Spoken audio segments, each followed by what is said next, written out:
This season preview is brought to you by Manscaped's brand new Ultra Premium 2-in-1 shampoo and conditioner. This luxurious lather cleanses and nourishes in just one step.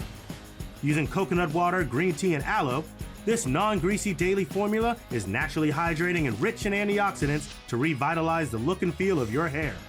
So head on over to manscaped.com and use the promo code SACCITY for 20% off and free worldwide shipping.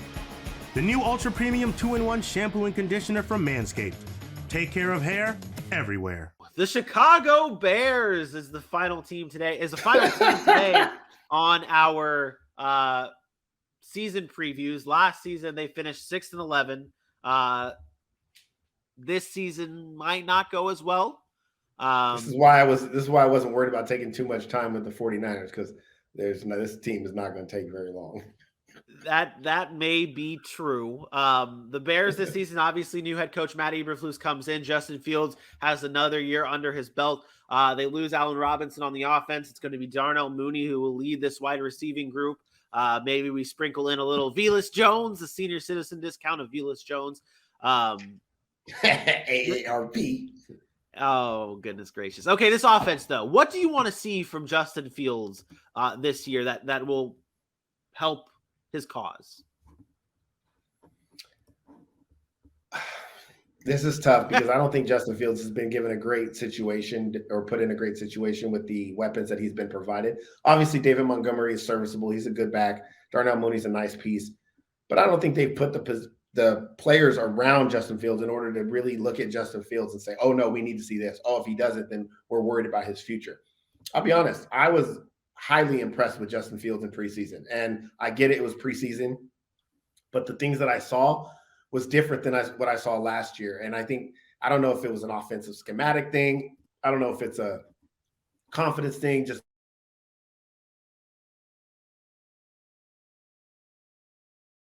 being in the Justin Fields as I was in 2021, coming into it, saying that maybe he wasn't going to be a great NFL quarterback.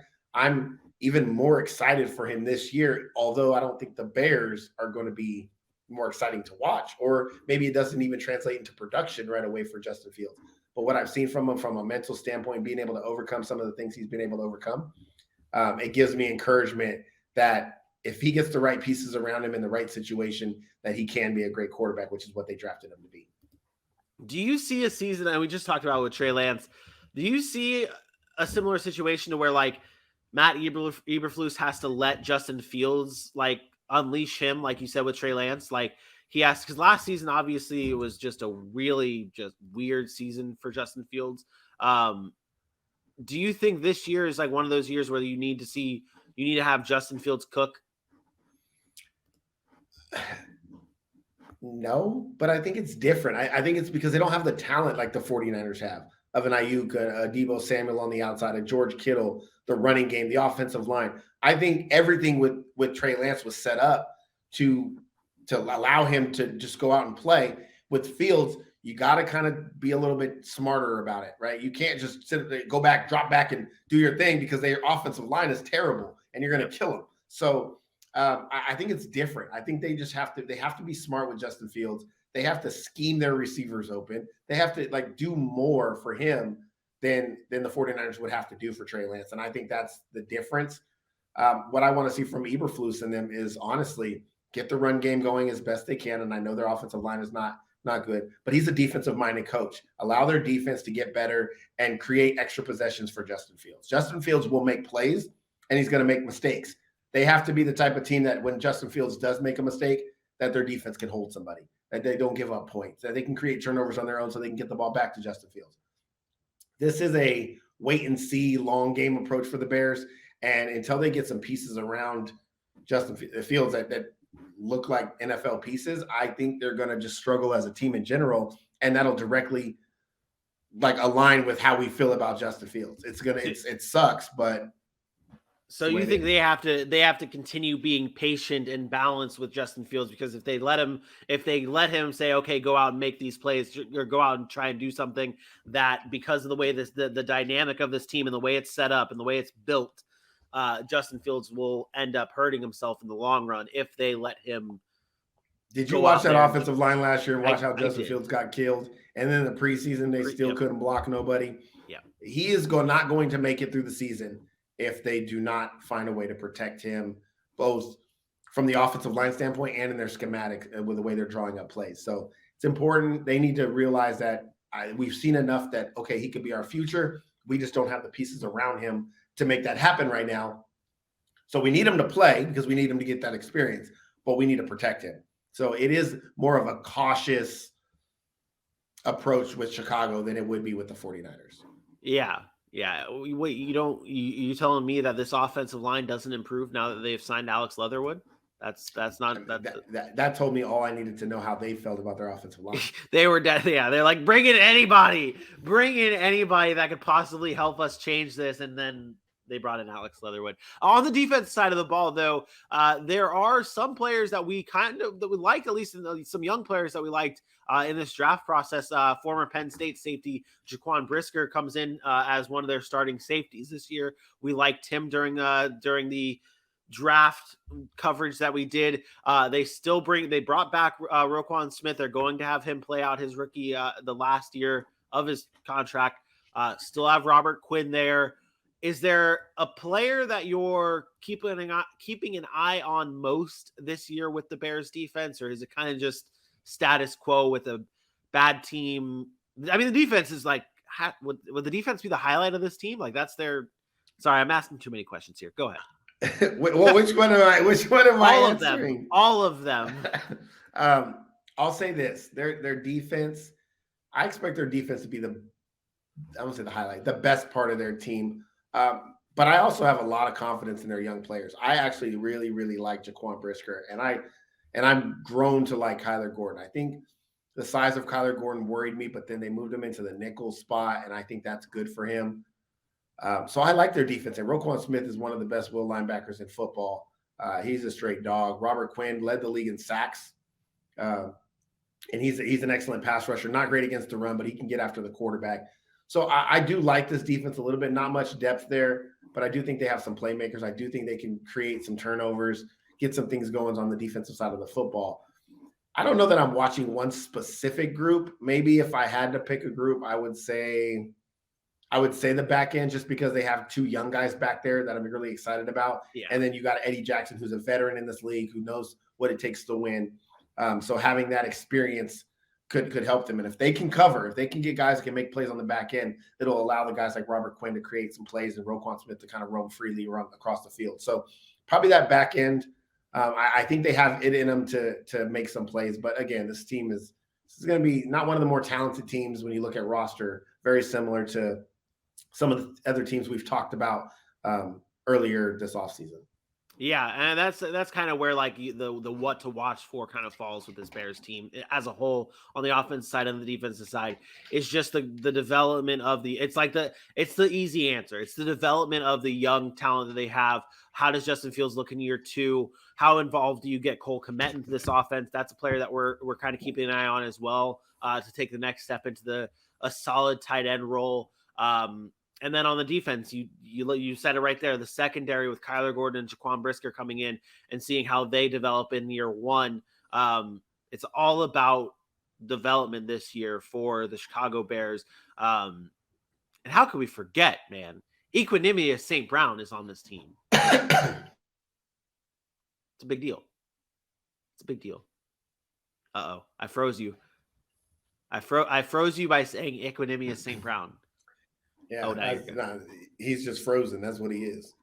Oh, that's terrible. All right, let's get into this. Let's get into the schedule at least for the Chicago Bears. That's not it. That's the prop bets. There we go. Chicago Bears schedule.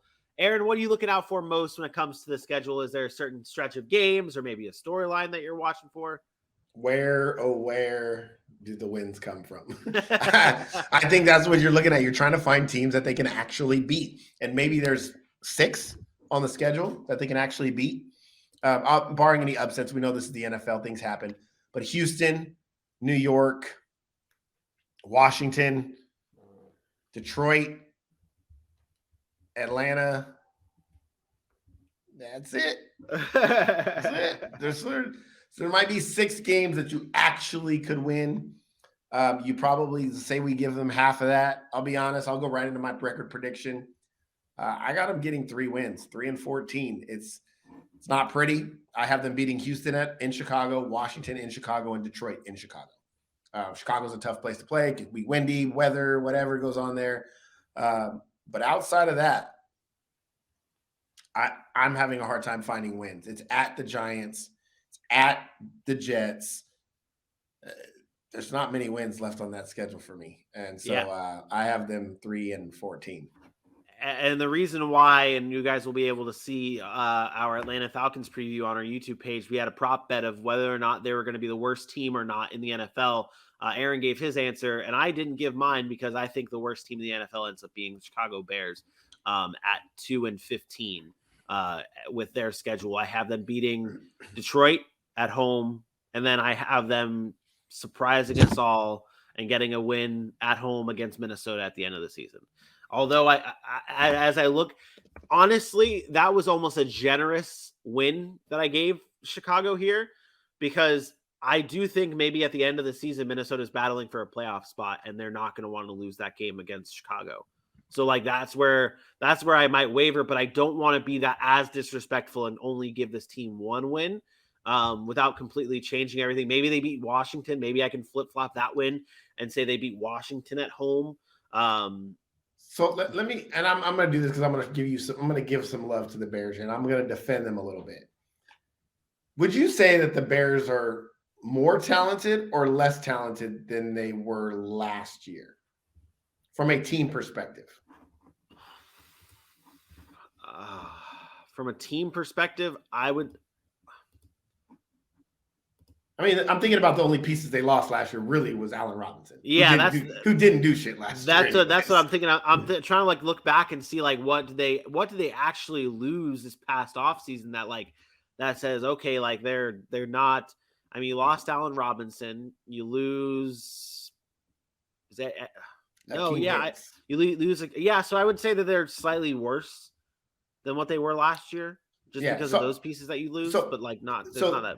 I think we can all agree they're worse. So you lose Akeem Hicks, you lose Khalil Mack, you lose Allen Robinson. Big pieces. But I don't know if we're giving them enough credit as an NFL team to say they're only going to win 2 or 3 games. Because some of the games last year they won. And remember, they started 3-2 last year. They beat Vegas at Vegas. They beat Detroit, and they beat Cincinnati, who went to the Super Bowl. And then they beat Detroit in Detroit, Seattle in Seattle, and the Giants against at the end of the season. I know I gave them 3 wins, and I know they won 6 last year. I just think maybe dropping them all the way down to 2 wins is disrespectful to not only Justin Fields, but the rest of the Chicago Bears. Like, I think that's a huge drop-off. And from a talent perspective, I look at their talent and I look at the Atlanta Falcons talent, and I guess maybe the biggest difference to me is the quarterback position. I think Justin Fields is good enough for 2 or 3 wins himself. Like, just because he's going to have one of those games where he runs for 100, throws for 300, like what he was doing at the end of last year. I think that's where my 3 wins comes from. Yeah. Because outside of that, you're right. If Marcus Mariota was the quarterback of the Chicago Bears, I might have them going 0-17. Yeah. Yeah, that's fair. I mean, that's fair. And I see Bailey's commenting in here, bringing up Khalil Mack that they lost as well. But Khalil Mack didn't play. He only played the first 7 games. He missed the last 10 games. So this team, they got most of their wins in the first 7 games. Well, they got. Oh, they did. They got 3 of them. So they got 3 of them in the first 7 games. So that may be a point too. The fact that they are maybe not the same team and losing Khalil Mack as well, a game changer on defense like that. Yeah. I don't know. Maybe I am being a little bit more disrespectful to the Chicago Bears at 2-15 and then borderline 1-16. But yeah, I mean, you can see those games that, like at home against Houston, like that being a toss up, like you said at the beginning. But let's go to the prop bets for the Chicago Bears as we kind of wrap things up.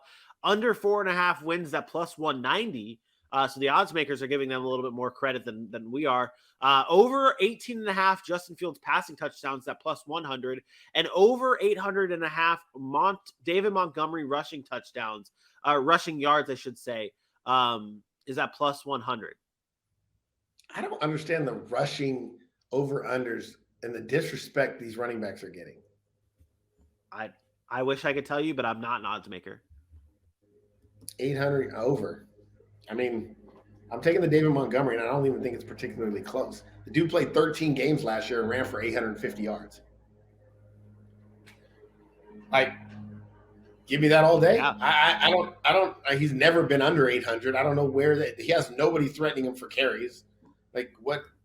I get the offensive line is bad, but I don't know why this prop bet is so low. I've seen it with Josh Jacobs. I've seen it with Zeke. I've seen it with a lot of these running backs, and I just don't understand it. So I'll take the over. Dave thinks you're a funny guy saying that the Bears would go Owens. Dave, shout out Dave.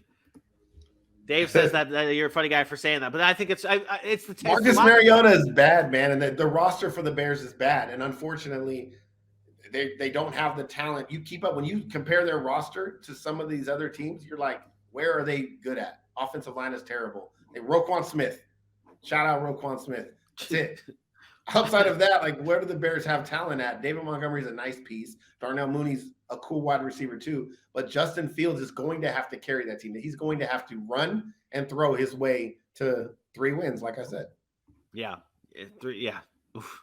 Man. It's gonna be a tough season for Chicago Bears fans to undergo with what they're having here. Have to go. Oh man. Hey man, they signed Alex Leatherwood though. Hey, they signed Alex Leatherwood. Good job, Chicago. Good job, Chicago. All right, so I have them at 2-15. You have them at 3-14. That does it for our Chicago Bears season preview.